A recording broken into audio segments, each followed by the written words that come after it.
صدح قضبة إسرائيل كدونيسا سوماليلاند قضب ككوبات وإن شعب فلسطينيين laga soo raray dhulkooda lana keeno waqooyiga Soomaaliya and then having a base in Somalia as well and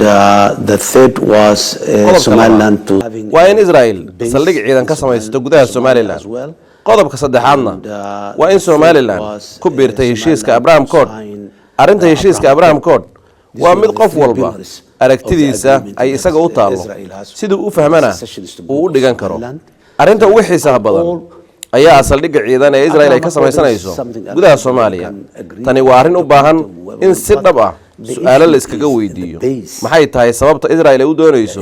inay saldhig ciidan ku yeelato gudaha Soomaaliya why Israel wanted to have a base in Somalia base is not a tourist center it's not a markaad maqasho saldhig ciidan ma aha xarun dalxiis ama goob madadaalo ama goob tamashlayn saldhig ciidan waa xarun loogu talagalay weerar ama isdifaac sidaa darteed waxaa muuqata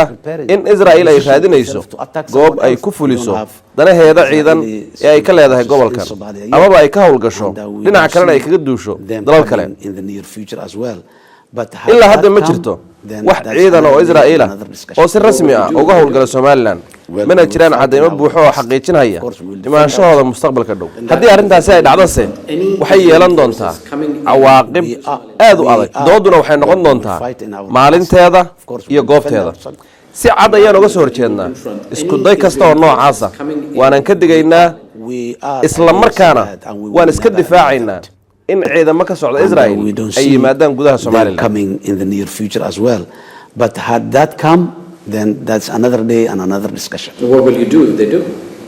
well we will fight in our capacity hadalladani waxay yidhi madaxweynaha jamhuuriyadda federaalka Soomaaliya mudane Xasan Sheekh Maxamuud oo dood caalami ah oo telefishinka Al Jazeera uu soo qaban qaabiyay kaga qayb galay magaalada Doha ee caasimadda dalka Qatar warbaahinta ayaana su'aal wax ka weydiisay heshiiska Israel iyo Somaliland sida ay dawladda federaalka Soomaaliya u aragtay xilligan Somaliland iyo qodobada ku xeeran madaxweynaha waxa uu sheegay in Somaliland ay tahay gobol ka mid ah Soomaaliya dhinaca kalena lagu xukumo laguna maamuli doono dastuurka federaalka waxa uu sidoo kale sheegay in Israel aysan doonaynin oo kali ah in Somaliland ay heshiis la gasho balse ay doonayso inay gobolka oo dhan ka abuurto qalalaase iyo xaalad aad u cakiran dhinaca kalena waxa uu sheegay in Israel oo loo yahay dhibaatada ay ka geystay markii Gaza aysan wanaag u sameyn doonin Soomaalida madaxweynuhu waxa uu sheegay in xoog xeelad muruq iyo maskax bay iskugu geyn doonaan sidii loo difaaci lahaa jiritaanka madax bannaanida iyo midnimada dhuleed ee Soomaaliya waxa uu dalalka caalamka ugu baaqay in dawladda Soomaaliya lagu garab istaago isdifaaceeda iyo ka hortagga rabitaanka guracan ee Israel